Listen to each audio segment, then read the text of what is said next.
በውርጌሳ የተማረኩ የደቡብ ዕዝ 35ኛ ዋሊያ ክፍለ ጦር አባላት በልጅ ኢያሱ ኮር በተደረገላቸው እንክብካቤና የፖለቲካ ግንባታ በመደሰት በቁጭት ለአማራነታችን እንታገላለን በማለት ትግሉን ተቀላቀሉ።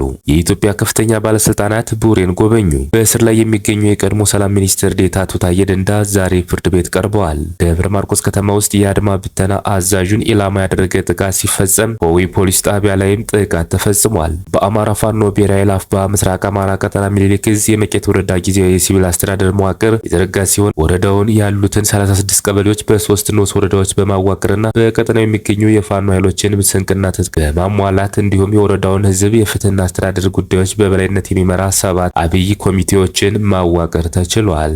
የገቢዎች ሚኒስቴር የደሞዝ ስኬል ይፋ ሆነ። መንግስት በቅርቡ ተግባራዊ እያደረገ ያለውን የመንግስት አገልግሎትና አስተዳደር ሪፎርምን ለማስፈጸም ለመንግስት ሰራተኞችና አመራሮች የደሞዝ ማስተካከያ እንዲያደርግ ከሲቪል ሰርቪስ ኮሚሽን ጥናት ለመንግስት ቀርቦ ተወስኗል። እስከ መጨረሻው ድረስ አብራችሁ ስትቆዩ እነዚህና ሌሎች ያልተሰሙ መረጃዎችን በዝርዝር እናስደምጣችኋለን። ሰላም ጤና ይስጥልን ክቡራትና ክቡራን በዓለም ዳርቻው ለምትገኙ ቻናላችን ቤተሰቦች ነው ለሰዓቱ ያዘጋጀናቸው የተለያዩ መረጃዎች ወደ እናንተ የምናደርስበት ሰዓት ላይ እንገኛለን። የሚዲያችን ተደራሽነት እንዲበዛ ቪዲዮ ላይክ፣ ቻናሉ ሰብስክራይብ እና ሼር እንዲሁም ኮሜንት መስጫ ሳጥን ድል ለአማራ ፋኖ የሚል አስተያየት እያስቀመጣችሁ አብራችሁን ሆኖ እነሆ ወደ መረጃችን ገባን። በውርጌሳ የተማረኩ የደቡብ ዕዝ 35ኛ ዋሊያ ክፍለ ጦር አባላት በልጅ ኢያሱ ኮር በተደረገላቸው እንክብካቤና የፖለቲካ ግንባታ በመደሰት በቁጭት ለአማራነታችን እንታገላለን በማለት ትግሉን ተቀላቀሉ።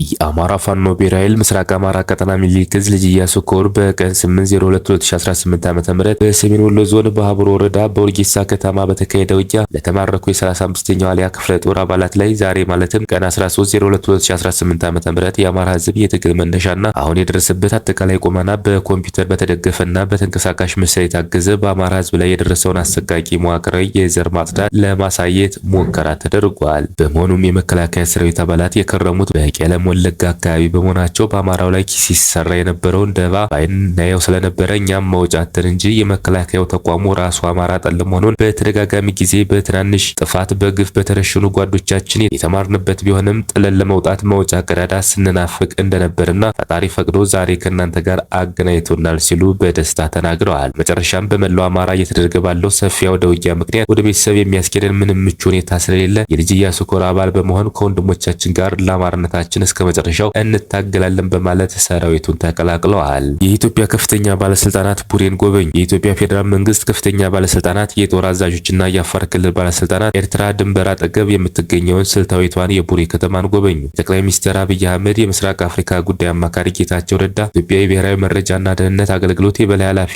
ሬድዋን ሁሴን፣ ከፍተኛ የጦር መኮንኖችና የአፋር ክልል ባለስልጣናት የቡሬ ጉብኝታቸውን አጠናቀው ዛሬ ቀትር ላይ ሰመራ ናቸው። ቡሬ ከኢትዮጵያ ኤርትራና ጅቡቲ አዋሳኝ ድንበር በቅርብ ርቀት ላይ የምትገኝ ስልታዊ ስፍራ ናት። የኤርትራ የወደብ ከተማ ከአሰብም 80 ኪሎ ሜትር ያህል ትርቃለች። በረሃማዋ የአፋር ክልል ከተማ ቡሬና አካባቢው ኢትዮጵያና ኤርትራን ከ1990 እስከ 1992 ባደረጉት ጦርነት የሁለቱ ሀገራት ጦር ኃያላት ለተከታታይ ወራት ከፍተኛ ውጊያ ያደረጉበት አካባቢም ነው። የኢትዮጵያና የኤርትራ መንግስታት አንዱ በሌላው ላይ ጦርነት ለመክፈት እየተዘጋጀ ነው በሚል የሚወቃቀሱበት በአሁኑ ወቅት የኢትዮጵያ ባለስልጣናት አካባቢውን የጎበኙበት ትክክለኛ ምክንያት በውል አልታወቀም። ባለስልጣናቱ ቡሬ መጎብኘታቸውንና ዛሬ ቀትር ላይ አፋር ክልል ርዕሰ ከተማ ሰመራ እንደሚገኙ ግን ከባለስልጣናቱ አንዱ በስልክ ለዶይቼ ቬለ ያረጋግጠዋል። ዝርዝሩን ግን ባለስልጣኑ ጉዞ ላይ ነኝ በሚል ከመናገር ተቆጥበዋል። በእስር ላይ የሚገኙት የቀድሞ ሰላም ሚኒስትር ዴኤታ አቶ ታዬ ደንዳ ዛሬ ፍርድ ቤት ቀረቡ። አቶ ታዬ ህገወጥ የጦር መሳሪያ መያዝ፣ ጠላትን ማገዝና በጉልበት ህገ መንግስት ለመናድ ከሚሰሩ ቡድን ጋር መተባበር በሚሉት ወንጀሎች ነው ተጠርጥረው የታሰሩት ሲል የህግ ጠበቃቸው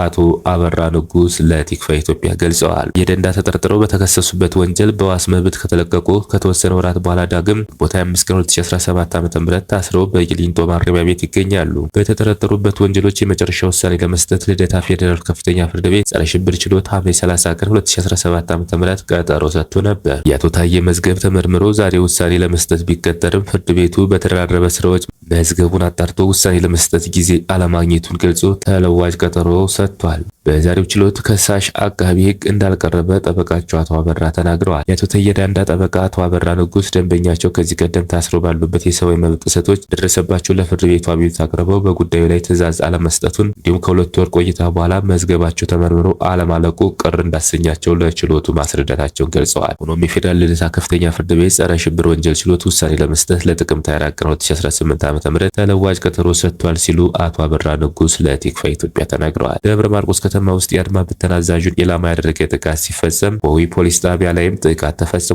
በራያኛው ጅበላ ሙተራ ብርጌድ ደብረ ማርቆስ ወንቃ አካባቢ በሁለት ፓትሮል ላይ ሆነው ሲንቀሳቀሱ በነበሩ የፖሊስ አባላት ላይ ድንገተኛ ጥቃት በመፈጸም የአድማ ብተና አዛዥ ኢንስፔክተር እንዳለው አላምር ጨምሮ በርካታ ፖሊሶች ማቁሰሉንና መደምሰስ ተችሏል። ሁለቱ ፓትሮሎችን በተካሄደው ማጥቃት ከጥቅም ውጭ ማድረግ ተችሏል። እነዚህ ፖሊሶች ማታ ማታ ጨለማን ተገን አድርገው ደብረ ማርቆስና አካባቢ ማህበረሰብ ስልክና ገንዘብ የሚዘርፉ የሚደበድቡና የህዝብ ጥቅም አሳልፈው የሰጡና ሆዳቸው በህዝብ ገንዘብ የሞሉ መሆናቸውን ማረጋገጥ ችለናል። በትናንትናው ዕለት ጃዊ መተከል 4ኛ ክፍለ ጦር አባይ መተከል ብርጌድ የፋኖ አባላት መተከል አውራጃ ወደ ፓዊ ከተማ ሰርገው በመግባት በጠላት ላይ ኪሳራ አድርሰዋል። ተወርዋሪው ኮከቦቹ ፓዊ ከተማ በመግባት ፖሊስ ጣቢያው ላይ በፈጸሙት የቦምብ ጥቃት በርካታ የአብይ ተላላኪ ፖሊሶች መግደልና ቁስለኛ ማድረግ ተችሏል። በተመሳሳይ በትናንትናው ዕለት 10 አለቃ ኤፍሬም አጥናፍ ብርጌድ ጅጓሌ ከተማን ተቆጣጥረዋል። ጅጓሌ ከተማ የሚገኘውን የአረመኔውን ጡት ቆራጭ ካምፕ ሙሉ በሙሉ በመቆጣጠር የጠላትን ሎጂስቲክ ሙሉ በሙሉ በማረክ የተቻለ ሲሆን ቀንደኛ የስርዓቱ የጭንገረድ ባንዳ በቁጥጥር ስር ውሏል። ብዛት ያለው አድማ ብተናና ሚሊሻ መደምሰስና ማቁሰል ተችሏል።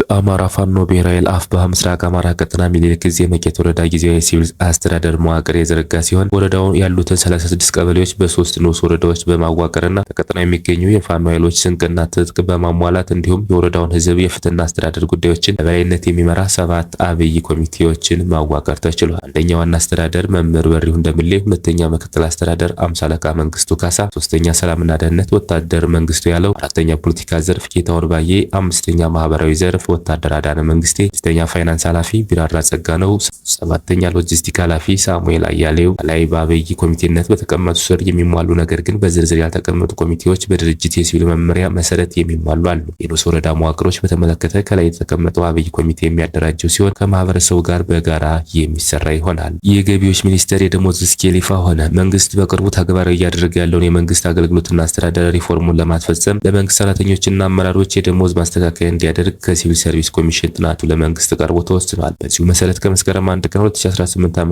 ጀምሮ ለመንግስት ሰራተኞች፣ ተሿሚዎችና የህዝብ ተመራጮች ተግባራዊ እንዲደረግ የገንዘብ ሚኒስቴር መስከረም 20 ቀን 2018 ዓ.ም በቁጥር 18/6/134 በተጻፈ ደብዳቤ ገልጾልናል። ውሳኔውን ለማስፈጸም የተዘጋጀው የደሞዝ ማስተካከያ መመሪያ በሲቪል ሰርቪስ ኮሚሽን ኮሚሽነር ጉባኤ ታይቶ ከመስከረም 1 ቀን 2018 ዓ.ም ጀምሮ የጸደቀ ሲሆን በፍትህ ሚኒስቴር መመሪያ ቁጥር 1110/2018 ተብሎ የተመዘገበና በሚኒስቴሩ ድረገጽ መጫኑን አስታውቋል። የመንግስት ሰራተኞችን የደሞዝ ማስተካከያ መጠን መሰረት በማድረግ የልዩ የደሞዝ ስኬል ተጠቃሚዎችን የደሞዝ ማሻሻያ የሲቪል ሰርቪስ ኮሚሽን አዘጋጅቶ ለተቋማቱ እንዲያስተላልፍ በመንግስት በተወሰነው መሰረት የተሻሻለውን የተቋም የደሞዝ ስኬል ሰንጠረዥ፣ የደሞዝ ስኬል መሸጋገሪያ ሰንጠረዥ እና የደሞዝ ስኬል ዝርዝር አፈጻጸም መመሪያ ቁጥር 1110/2018 እዚህ ደብዳቤ ጋር አያይዘን እየላክነ በጀቱን ከገንዘብ ሚኒስቴር በመጠየቅ ክፍያውን መፈጸም የምትችሉ መሆኑን ገልጻለን። በተጨማሪም ውሳኔውን በፍጥነት በማስፈጸም ውጤቱን እስከ ጥቅምት 30 ቀን 2018 ዓ.ም ባለው ጊዜ ውስጥ እንድታስታውቁን እናሳስባለን። ሲቪል ሰርቪስ ኮሚሽን።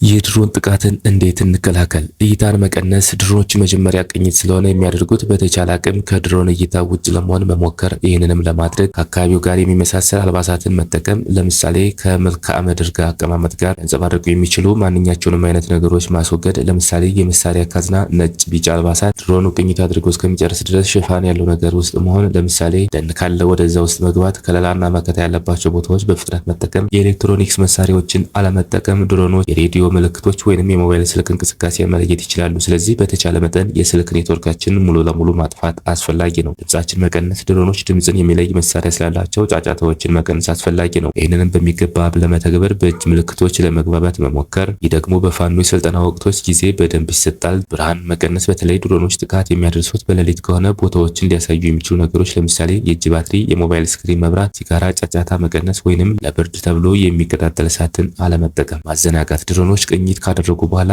ስለሆነ ጥቃት የሚያደርሱት ኢላማዎችን ለማሳት የሚያስችሉ ነገሮችን መጠቀም። ለምሳሌ ምንም አይነት ሰው የሌለበት ቦታ ላይ እሳት አንድዶ ቦታ መቀየር፣ ሰው የሚመስል ነገር በቁስ ሰርቶ አንጸባራቂ ነገር አልብሶ ከቦታው መሰወርና መሰል ኢላማ ሊያስት የሚችሉ ነገሮችን ማድረግ። ከላይ የተጠቀሱ ነገሮች ሙሉ ለሙሉ ከድሮን ጥቃት ራሳችን ለመከላከል ባያስችሉንም የጥቃት መጠኑን በእጅጉ የሚቀንሱ በመሆኑ ሁሉም የፋኖ አደረጃጀቶች ሆነ ህዝባችን ተግባር ላይ ቢያውለው መልካም ነው እንላለን። ክቡራትና ክቡራን የቻናላችን ቤተሰቦች ለሰዓቱ ያዘጋጀናቸው መረጃዎች እነዚህ ሊመስሉ ነበር። በሌላ የመረጃ ሰዓታችን እስክንገናኝ ድረስ የዩቲዩብ ቻናላችን ሰብስክራይብ፣ ሼር እንደዚሁም ላይክ እያደረጋችሁ ጠብቁን። ቸር ያገናኘን። መልካም ቆይታ